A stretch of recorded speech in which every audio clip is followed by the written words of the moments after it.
Hey everybody, it's John and welcome back to the Pixel Expedition. Today we're looking at the demo for Until We Die, a side-scrolling base defense strategy game developed by Pixeye Games.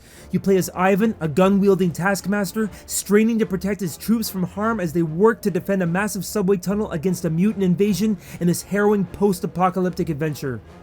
Now, while I don't usually gravitate towards these kinds of games, I'm so happy I checked this one out because I'm totally addicted to it. But before we dive in, if you love pixel art and want to help me support the indie game community, please leave a like on this video so others can find it as well.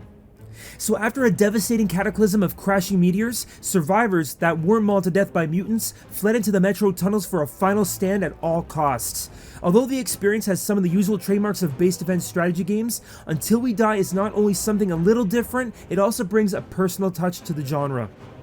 After arriving in the tunnel by handcar, the first order of business is repairing this huge generator, the core of what will be a connected network of structures and fortifications that runs left and right along the extent of the subterranean netherworld. Keeping this thing running is the key to survival, and if Ivan or the generator is lost, the game is over. The whole thing is played over about 30 game days, and while things are manageable at first, the situation quickly becomes desperate as feeble mutant attacks turn into relentless mutant hordes. For just a taste of the experience, the demo is capped at 7 days, but locked at the season difficulty setting, which I wouldn't recommend for beginners like myself. I barely survived day 5 multiple times and was only once lucky enough to make it to day 7, but just couldn't make it to the end of the night.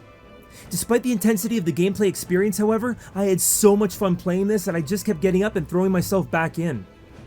Now each game day lasts about 5 minutes. The clock looms over you in the form of this black and purple meter. The day begins on the left and moves right towards the end of night. The daytime is spent exploring, gathering resources, and building fortifications. By midday, a pink fog will start to roll its way in as a warning to wrap things up because this fog will bring in mutants come nightfall, and night comes fast.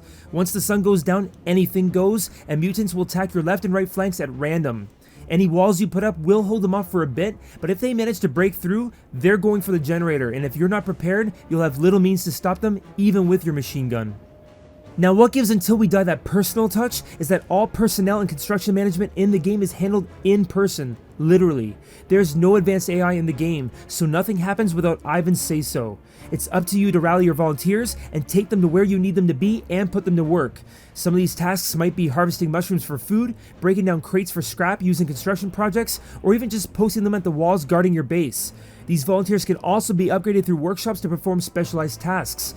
Diggers carry shovels that allow them to deal melee damage to mutants, take out mutant outgrowths, and retrieve these beakers from fallen comrades strewn about the tunnel. In turn, these beakers can be used by engineers to research upgrades like increasing production efficiency and building stronger walls.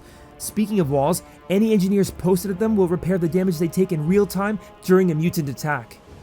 Now this pound the pavement personnel and base management style gameplay is fun, but also the real challenge of the game. You have very little stamina with which to run around and get things done, and with little time to prepare for night, it's tough to judge how to make the best use of your travel time.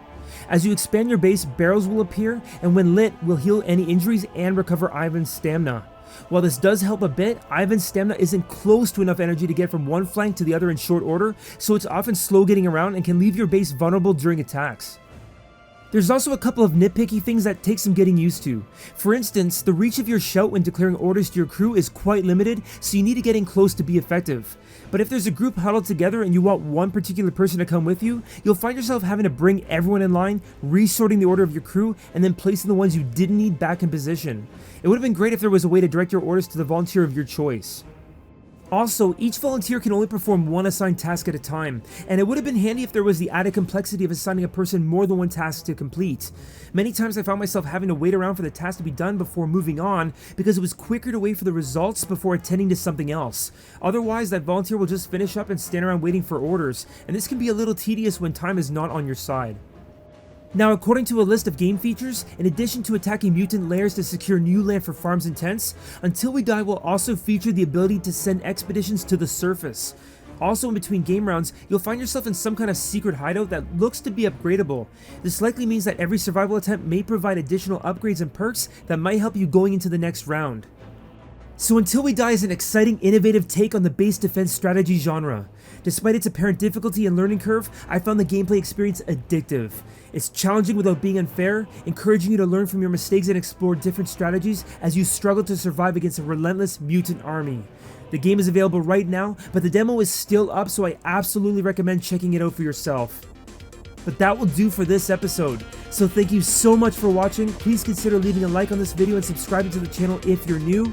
And until next time on the Pixel Expedition, take care and stay safe.